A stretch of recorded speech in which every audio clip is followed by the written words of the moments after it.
You're listening to Her Space, an Architect My Business mini show highlighting women architects, designers, and allies who have paved the way for women to lead and own their space in architecture, engineering, and construction.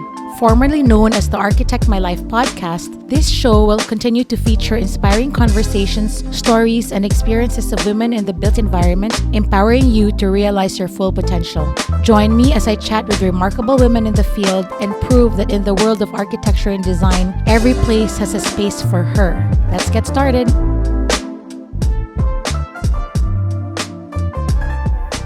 Hi, Morgan. Welcome to the show. How are you today? Hi, Aya. Thank you so much for having me. It's Friday, so I'm wonderful. Of course, complain. Right? I made it through the week. So actually, I met you. I actually didn't meet you yet, but I saw you at the Mental Health Summit of Joanne. And you did a 10-minute morning meditation. And I thought that was amazing. Whatever Joanne did for the Mental Health Summit, we all needed that. Mm-hmm. And that was great that she, asked you or vice versa to jumpstart that entire conference. Tell me about the conference and how you guys connected.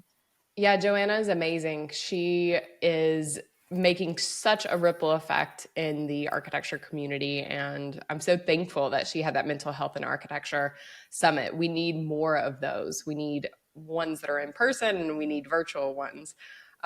We met online. I have never met Joanna in person. She actually messaged me earlier today asking me if I was going to a conference. So hopefully we'll get to meet in person one day. But we definitely both have this similar vision and mission in life, which is helping architects. That's great. So I'm really glad we're discussing mindfulness and stress reduction because our industry is crazy busy right now and there's always something to do and never enough time, especially for us moms, right? I've been there and it's easy to feel burnt out and stressed out with all the deadlines. And I'm sure you've experienced this too. But I'm excited to hear how you tackle these challenges and how mindfulness has played a role for you. Yeah, absolutely. And it's funny that you said that our industry is really busy right now, because for me, it's been busy my entire career. Now, I didn't have to go through I haven't been through any recessions yet with my career, but it has been nonstop since I stepped foot into architecture. So a lot of times I hear females and I see, males and females, architects saying, oh, I'll take a breather after this deadline. I'll take a breather in 2 weeks when the deadline's over. But then as soon as they say that, another deadline approaches, or 2 more deadlines after that one. So we don't really have time to take a breather. And that has been my experience. So your question was, how do I incorporate mindfulness? Was that the second question? Well, before that, let me just step back a little bit. Tell me a little bit about your current career right now, where you are, like what firm you work, what your current position is. So we have context around, Yeah. I know that you've worked in, like, you really climb in the ladders and you're at the top of your game, and, just talk about your career as an architect, and then we'll transition to the healthy architect. Why I am where I am now. What happened? Exactly what happened. So, right. Like, who did it? Just kidding. How much time do you have in your day? Well, we can have a part two. Part two, exactly. I describe myself as I was an Ivy League graduate, type A personality. I climbed the corporate ladder as quickly as possible. I had to be the youngest female in any position that I was in. I had to be the best, or at least feel like I was the best. I had to have my professors, and once I got into the career, my principals' praises. I was a people pleaser. And once I became a mother, that really burned me out. And so I worked the traditional architectural role in the beginning, and then I became an owner's representative for one of the most well-known medical centers in the world. And from there... Can you say which one? No. Yeah. It was Vanderbilt University Medical Center in Nashville, Tennessee. So I was an owner's rep for them, being on the architecture side. So I had large projects and over multiple projects on the campus. And if you've ever been in medical architecture, it's a different pace. Absolutely. because that's where the money is. And it's Yeah. just a totally different pace. From there, I went into my position that I'm at now. And I am the director of marketing at an architecture firm, as well as licensed architect there too. So I play a dual role. And this year I decided to make a change. And actually it was last year I decided to make a change and open the Healthy Architect, because I am kind of at the threshold, or I am at the threshold. I'm at the point in my life where I need to make a change. I feel like there has to be a change in the architecture community. And there's no, I mean, we all know that there's so much stress in our field, right? The budgets, I've never had a project that did not have a tight budget, a tight schedule, and was just inducive of stress. And there has to be some sort of relief from this. And so the Healthy Architect is the organization that I founded last year, and it has created and it's launching. I'm reaching more individuals now, which is great. But what it does is I coach one-on-one with architects or soon-to-be architects, helping them navigate stresses in the corporate world. So that might be, okay, I deserve a raise, I need a raise, and I'm not getting a raise. How do I figure out how to get that raise?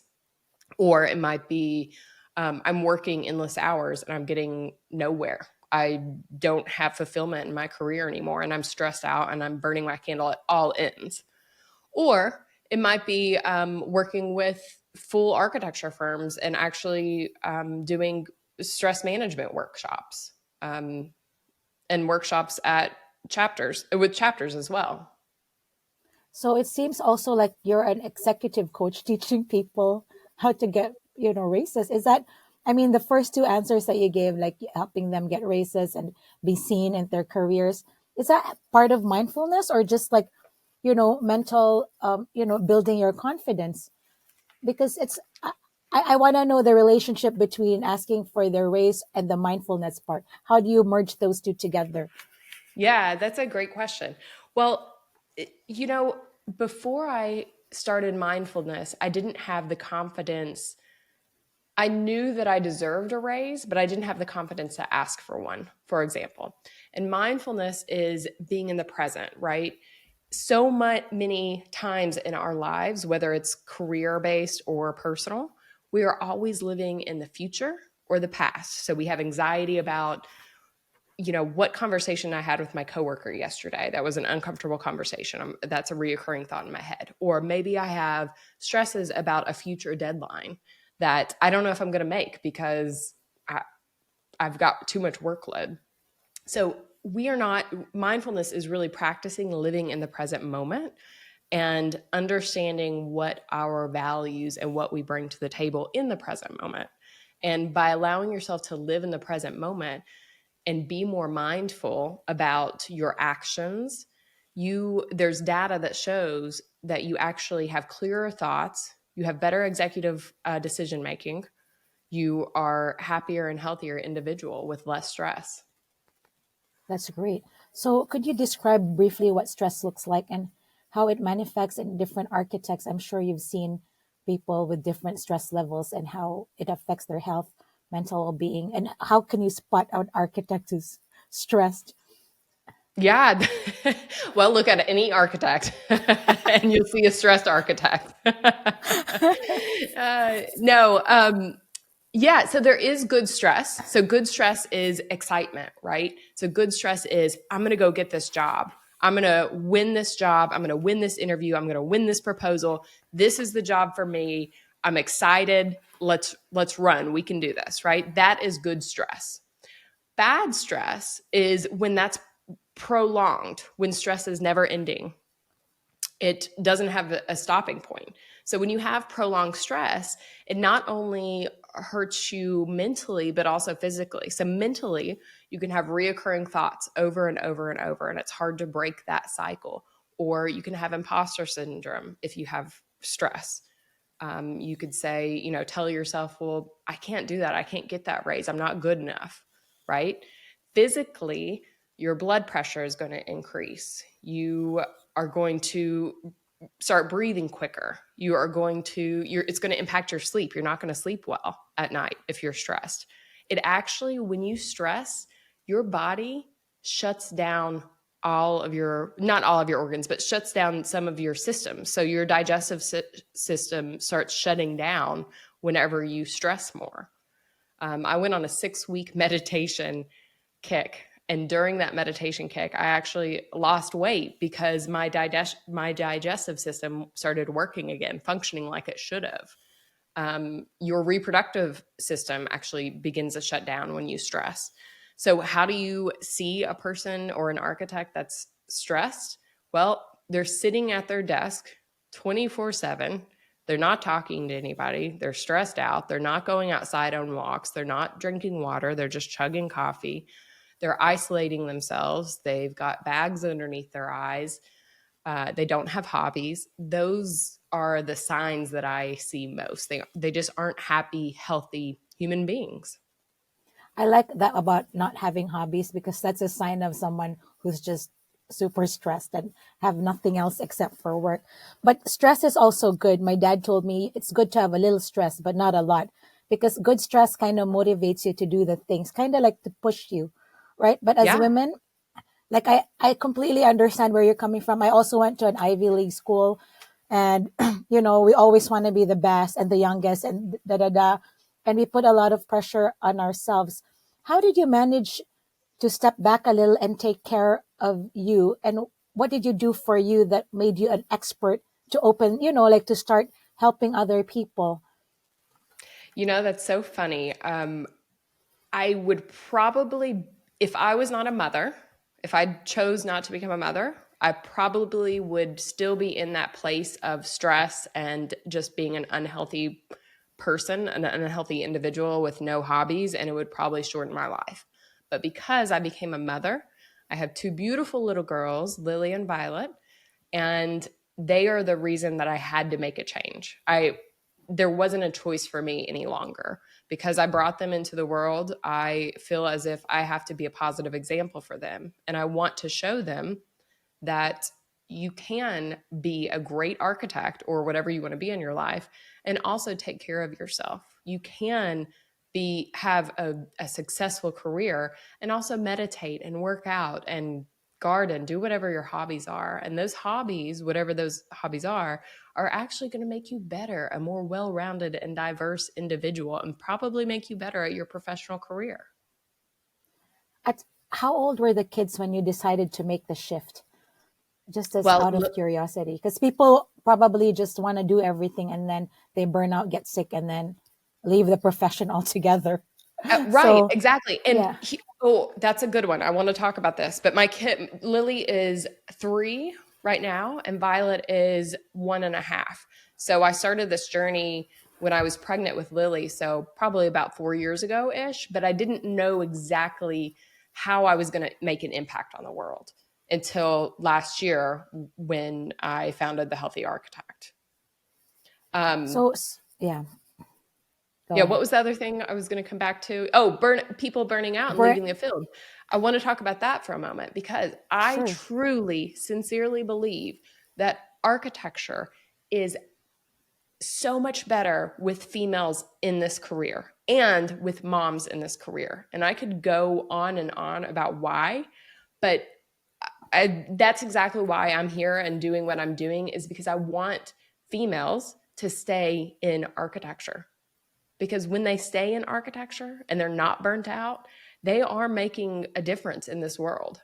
That's so true. I completely agree. I mean, in general, not just in architecture, but in politics, in healthcare. I mean, I'm biased because I have the Architect My Life podcast, but we gave birth to our kids, right? I mean, we have a lot of tolerance for multitasking, pain, suffering, Mm-hmm. Yeah. right? But not that we Yep. have to do that, but we're very resilient, I suppose is the word, right? We can bounce back easily. Mm-hmm. I mean, that's my experience with working with women, We because we we have have, yeah.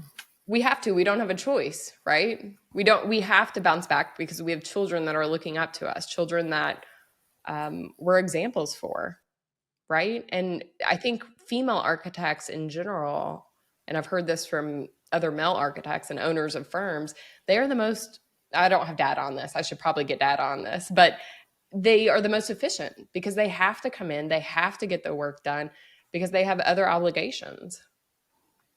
That's true. So I actually have a similar experience. I started MGS Global and I landed a huge client. Like Michael Kors became my second client. So we did a rollout for them and I was so happy that I'm Filipina and minority and I got this huge account and I was doing so many stores like over when we started I was doing like 20 stores a month and it turned into 100 stores Oh, per month wow. for Michael Kors. And so I had like 8 or 7 employees and but I wasn't seeing my kids. And so my dad was like, Aya, have you ever seen CEOs work 80 hours a week? It's Mm-hmm. like, if you don't transfer information, you're going to die of stress and exhaustion. And Yep. so that's when I stepped back too. And I'm like, you know what? I need to transfer information, trust my employees, and spend time with my kids because time is so precious, right? Your Mm-hmm. kids are young ones. Now my daughter is 17 and my son is 14 and they don't want to hang out with me. So it's something that women should realize, right? Like time is so precious. And now if you Mm-hmm. have mindfulness practice right now, it's really better for you and the hobbies, it makes you a more whole human being and a better human being. Mm-hmm. Yeah.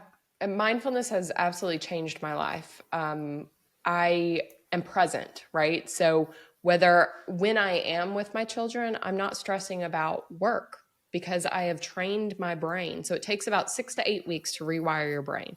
And I've Can you talk trained my about that, the brain. 6 weeks of your meditation and training your brain? Yeah. Yeah, absolutely. It's so interesting and I can totally nerd out about it. We need a Yes, part yes, 2 about please. that.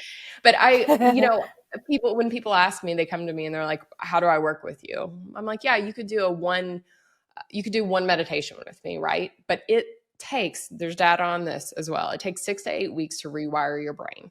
So it's Okay. just like, or it's very similar to going to the gym. You can't go to the gym once and think, oh, I'm going to get buff. Like my life is great. I'm healthy, et cetera, et cetera. You have to continue going to the gym in order to see or notice a difference, right? In the way your body's reacting. So it's the same as mindfulness and or meditation. You have to practice it every day or on a regular basis in order for it to rewire your brain. So once your brain is rewired after that 6 to 8 weeks, you start noticing a difference. You're going to be more present, less stressed, and more in tune with your emotions. You're not going to react to life as much. When a coworker comes to you and is, I don't know, putting down your drawings or says something snarky, you're not going to react to that. You're going to be calm, cool, and collected because of mindfulness. So it just allows you to enjoy your life where you're at, whether that's in your career or in your personal life. So my question is, how do we get started? Like people think of meditation as this woo-woo thing, but I know you have Yeah. something else. You call it you call it something else. You're not calling it meditation because Mhm. it sounds very alien to a lot of people. Yeah, it does. It's so interesting. So it depends on, you know how you're an architect and you go into interviews and you have to change your verbiage to who you're speaking with, right? So you're going to speak differently Yes. with a contractor. You might put I put on a little twang when I talk to a contractor, or when you talk to the director at a medical center, you're going to use different words and different verbiage, Yes, right? yes, yes, So yes. Yeah. to me, sometimes I use the word meditation.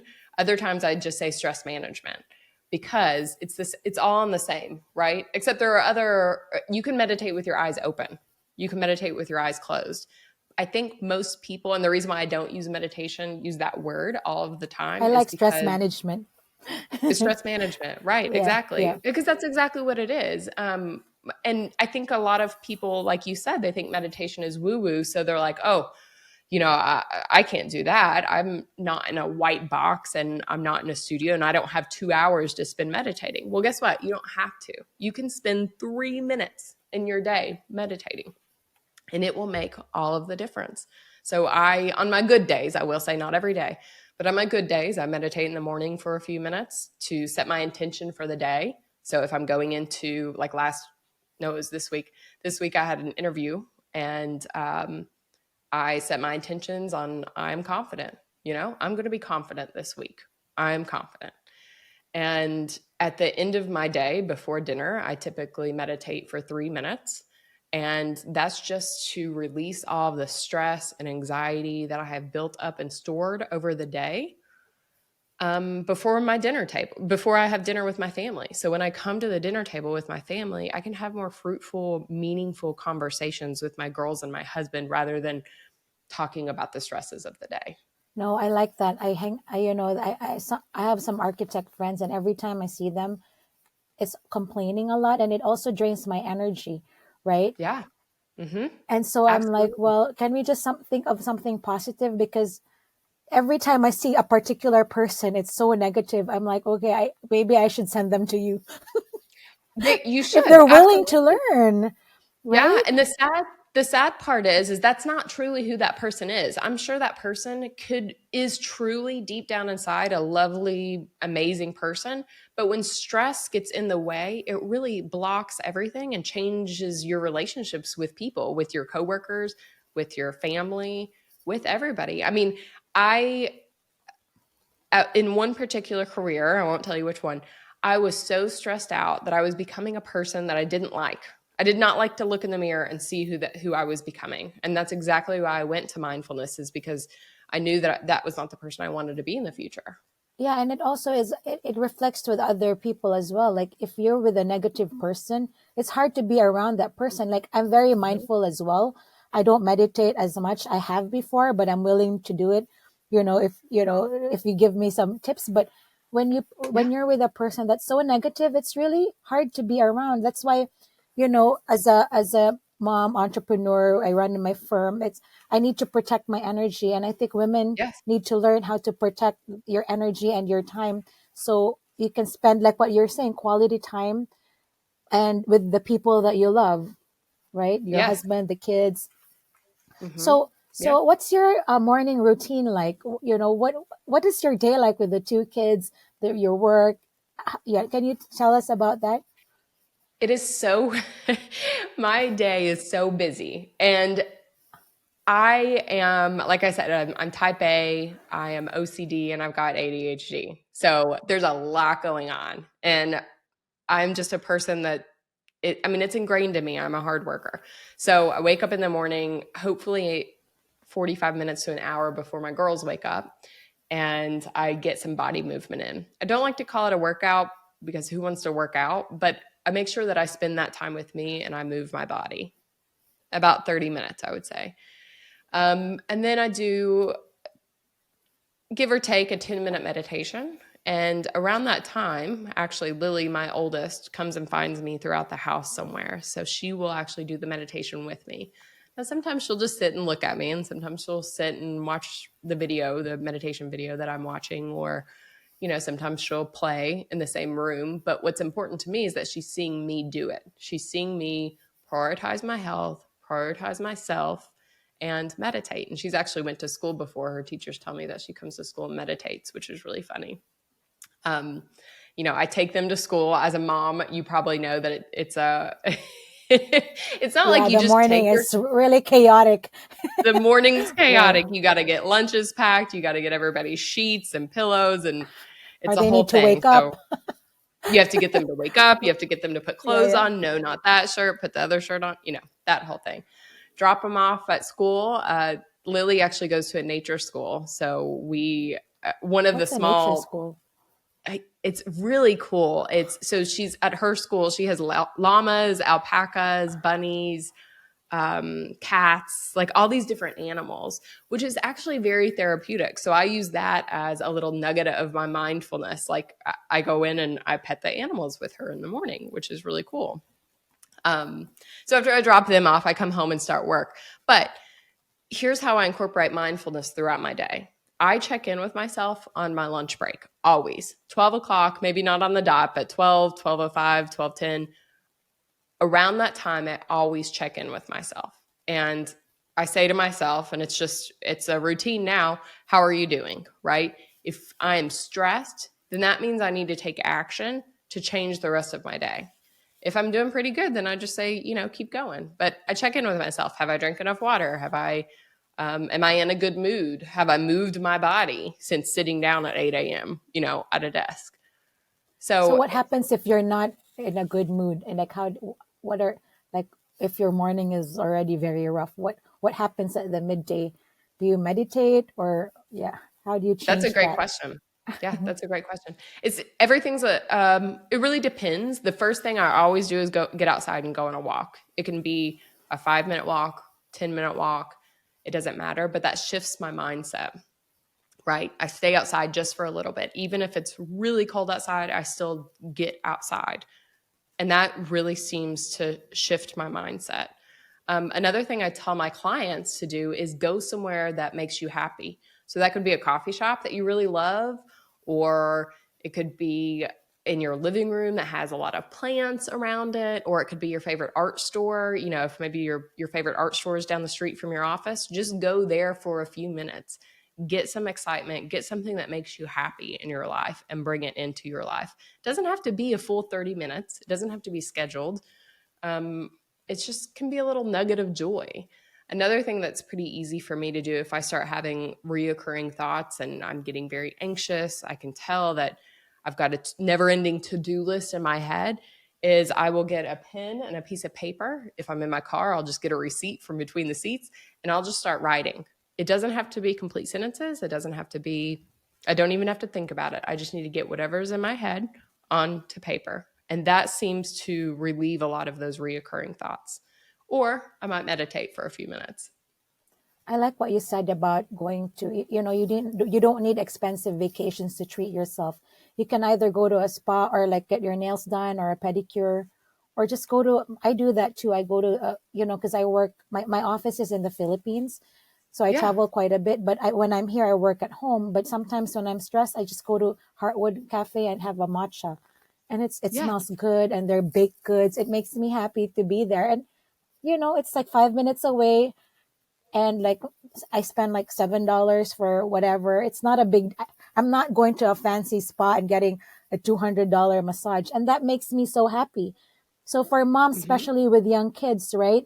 I know it's hard for you to just leave your 2, 3 kids with a husband, but 20 minutes is good enough, because a lot of moms tend to want to take care of everything, and this, the traditional moms don't leave their kids or their husbands for too long. Do you agree? Like, 5, 10, 20, an hour a week at a cafe. That's good. That's good. Oh, it's So amazing. yeah. Yes. An hour a week is amazing. Or just take 5 minutes. Like just Yes, take yes. 5 minutes, right? Yeah. Go in your bedroom. If your kids are downstairs with your husband, go in your bedroom, lay in your bed and meditate.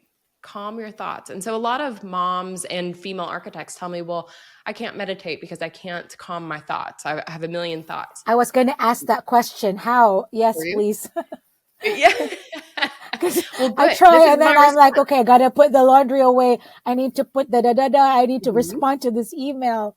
Right. Yep. Yeah. So, Yes, yes. And yeah. then your teams on your phone dings, and then your doorbell rings, and then somebody else comes to you and asks, there's so much going on in life. And this is what I say to people when they say, I have so many thoughts, I can't meditate. That's good. That means that you're alive if you have so many thoughts. That's what we want. So the average person has 60 to 80,000 thoughts a day. Imagine What? 60, 80,000 a day. Imagine what an architect has, how many an architect has. Imagine if you're a mother and an architect, how many thoughts you have. Probably a lot more than that. So here is my tactic in meditation is you always accept your thoughts, you observe them, you don't interact with them, right? You don't say, well, okay, I got to do the to-do list. First, I need to go get coffee and then to find my credit card. Don't interact with them. Observe them like you're a third party. Don't react. Set them on a cloud somewhere and allow the cloud to drift off.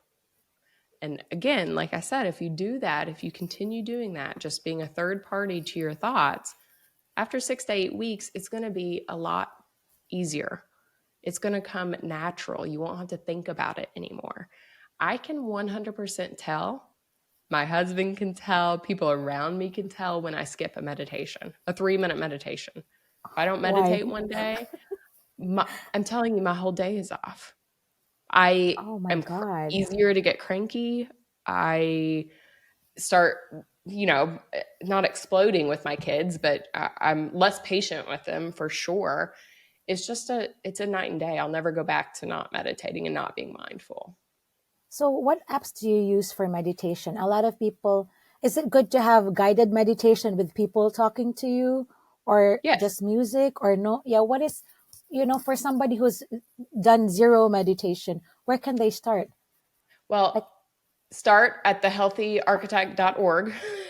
yes, of course. Of course, start with booking a private appointment with me. But in all honesty, I use the Unplug app. I think Yeah. there's a 30-day trial on it.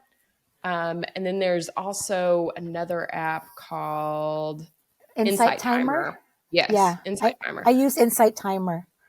Yeah, I, I I, haven't.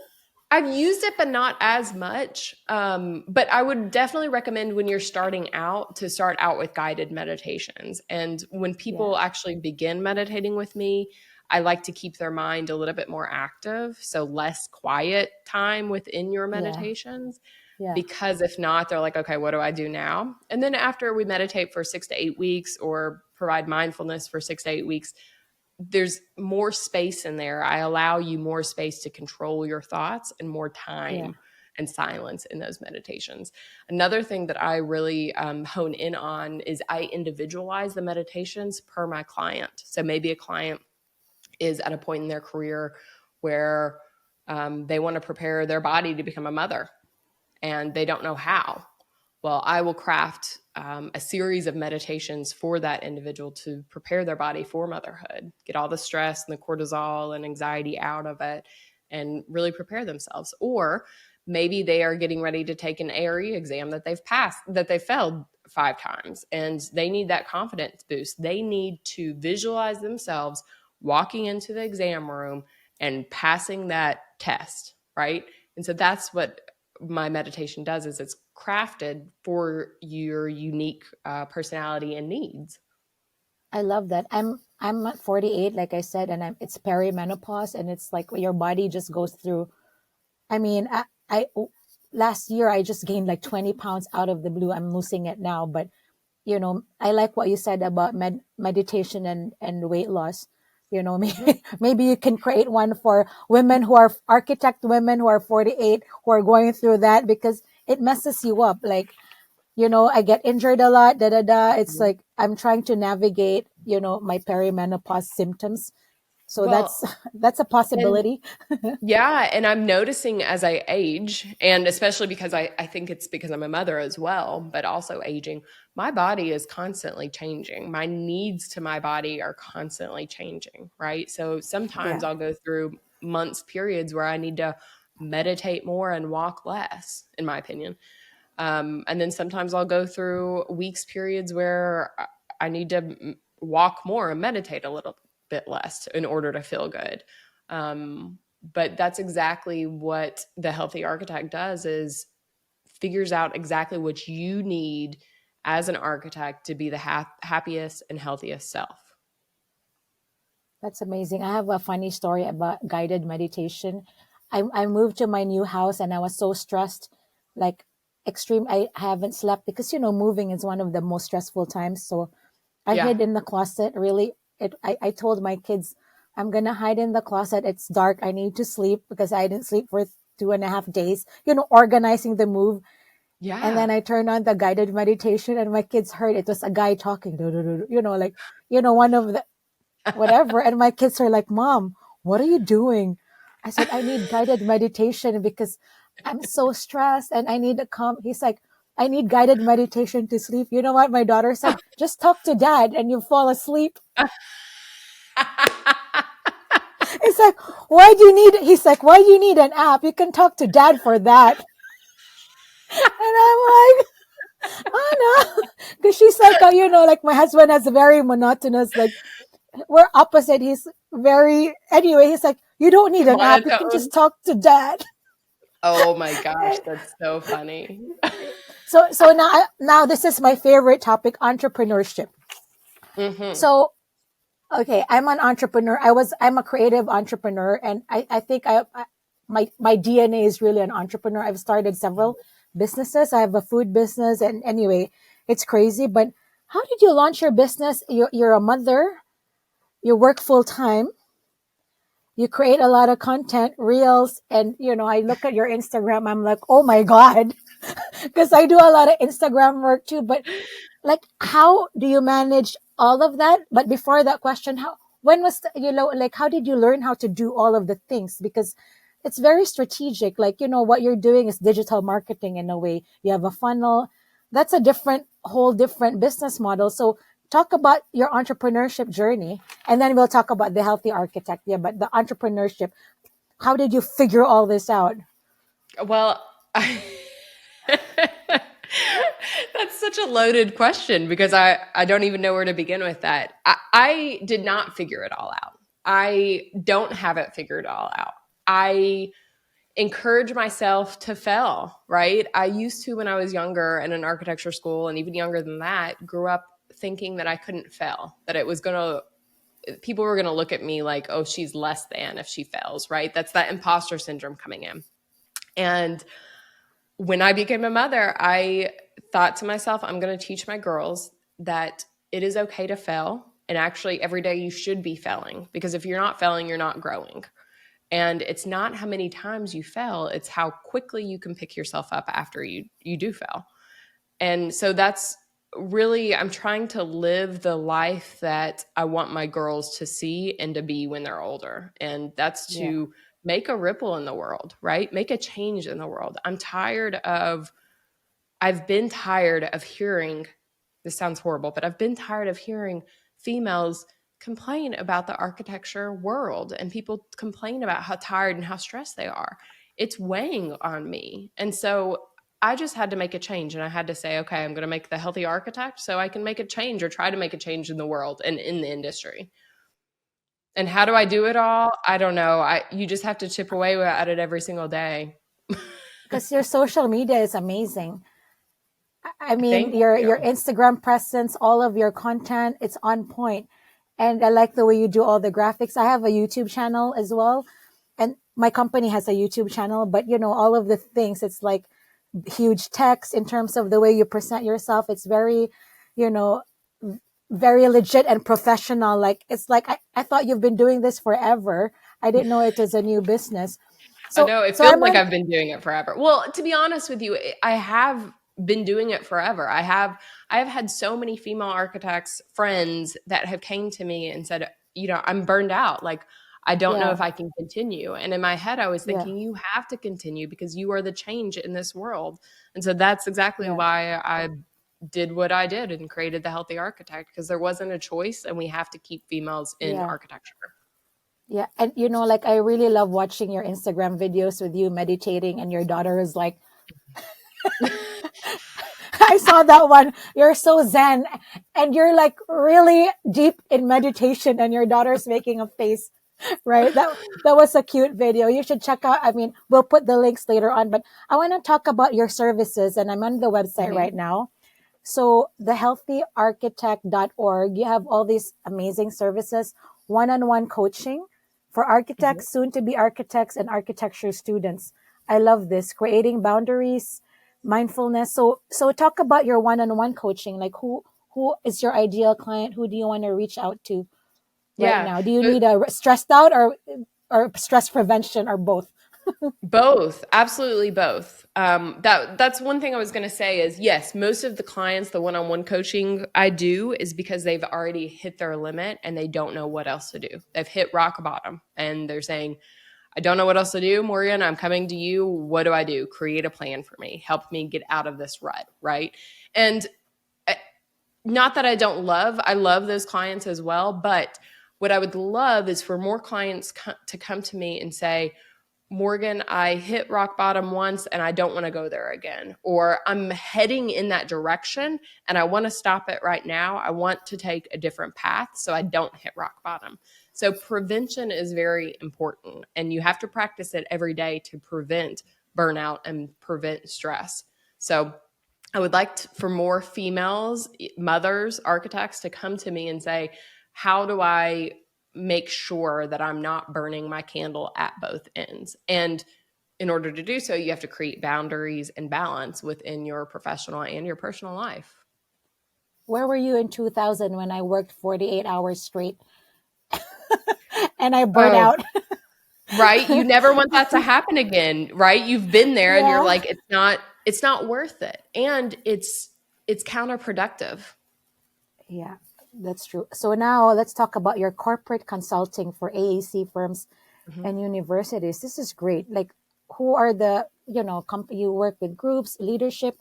Can you talk about your corporate consulting? Yeah, so corporate consulting, I just launched that recently.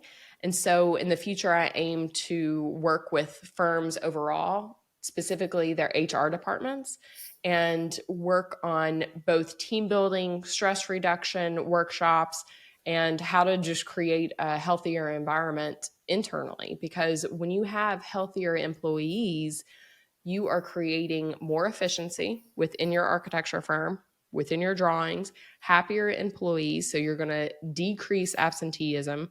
You're going to increase profitability whenever your architects are happy and efficient and at work. Obviously, you're going to increase profitability.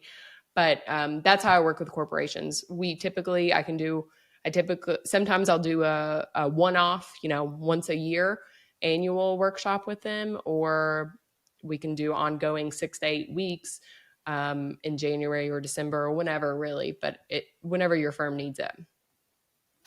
And the workshops, I'm curious.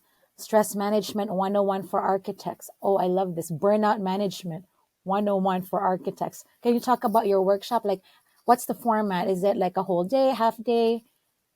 No, it depends on what your firm needs, but typically they're 1 hour to 3 hours, depending on what you can give. So some firms say, oh, we only can give a lunch break. Fine, let's do a lunch break. If not, we'll do 3 hours. But all of the workshops are very interactive, and it's to give you tools. So when I'm not there, you can take those tools and use them in your real life. So for instance, let's take a breathing. I call it tactical breathing instead of breath work. So let's do a little breath work right now. Are you open to that? Yes. Yeah. Have you Yes. ever done the Yes. infinity breath before? No, I'm not. I did like the yoga thing when you do this. What is it Yeah. called?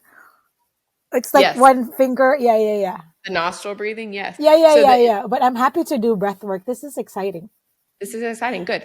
I use these this is what I give out at my workshops. They're little infinity symbol stickers, Oh, yeah, and you yeah, can yeah. put them on your laptop. I've got one on my laptop actually right now. Okay. But so the infinity breath, think of an infinity symbol, right?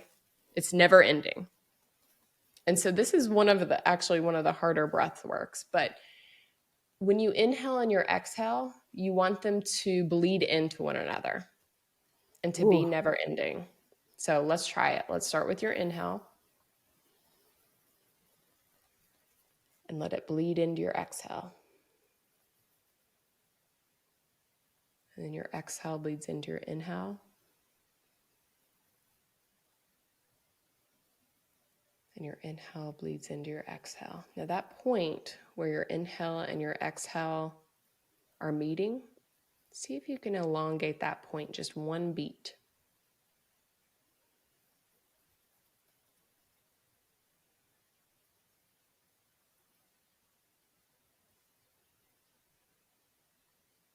Now, at the intersection of your inhale and your exhale, see if you can elongate it 2 beats.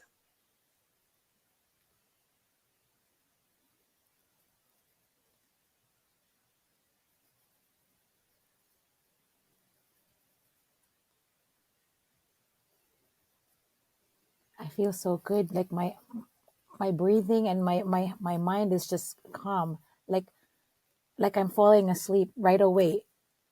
Does Yeah, that make sense?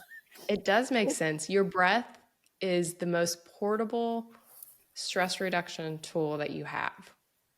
And here's another thing that people don't realize is you and I could have been in a meeting. We could have been in an interview. We could have been at an OAC meeting and been doing this breath work to calm our nervous system, and nobody would have known it.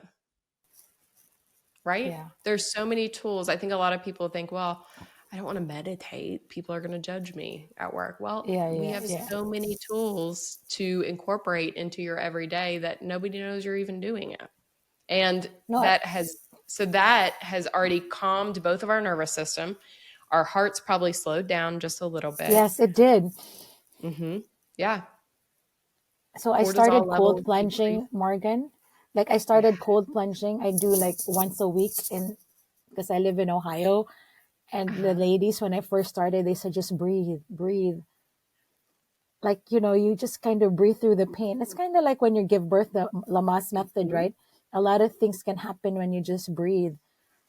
Yeah, I had very high blood pressure with both of my girls, and I had early labor because of those. But that's when I really started using meditation, because to bring my blood pressure down, I had to focus on my breathing and meditate a little bit. So I turned off all the lights. I remember when my blood pressure was going up and they were like, if it keeps going up, you're going to go into delivery. And it was early. So I'd like turn off all the lights, focus on my breath, meditate, and that brought it back down. And they actually sent me home from the hospital, said you're good to go for a little while. So it's very impactful. No, it's very, very powerful meditation. So what is the most satisfying event, or like, do you have a success story of a client who has just been like, Morgan, this has been game changer? Like, can you share that with us?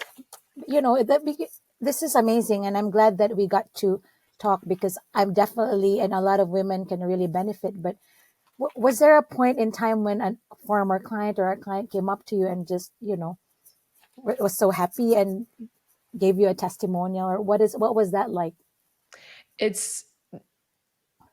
It reminds me why I'm doing what I'm doing. And that's to change the lives of female architects for the better. And yeah, I'm thinking back to this one client in particular. She was at the point of burnout. She deserved a raise. She deserved to be able to set boundaries with her boss, and she didn't have the voice to. She deserved so much more in life that she wasn't getting. And so after, I think with her, I had a 6-week session. And after her 6-week session, she came to me and said, Morgan, I'm going to stay in the profession. And this was life-changing for me. So just bringing awareness to what mindfulness is to females within the architecture community is why I do what I do, because it makes their lives more manageable. And it makes their professional and personal lives more manageable, and it makes their lives hopefully more fulfilling. That's very powerful, Morgan. And thanks so much for everything that you do for the profession. Hopefully more women architects will stay in the profession and continue to grow. Is there anything you would like to mention, share, or plug before we end our, talk? Yeah, just that I am interested in helping female architects all across the world. So go to my website, which is thehealthyarchitect.org. Book a free discovery call if you want to figure out how I can work with you or your firm, and that you are strong and we can do this. I love it. Thanks, Morgan, and thanks for joining me in the show. It's been a pleasure talking to you. Thank you so much, Aya, for having this platform for female architects. Bye. Have a good day. Thanks for listening to Her Space. If you want more, head over to architectmybusiness.com for more episodes, show notes, and links to everything mentioned in this episode. Don't forget to catch our second mini show, Ask Aya, every Friday, and our main show, Architect My Business, released every Monday. If you enjoyed our episodes and want to hear more, please leave us a rating and review on Apple Podcasts, Spotify, or wherever you listen to your podcasts. Until next time.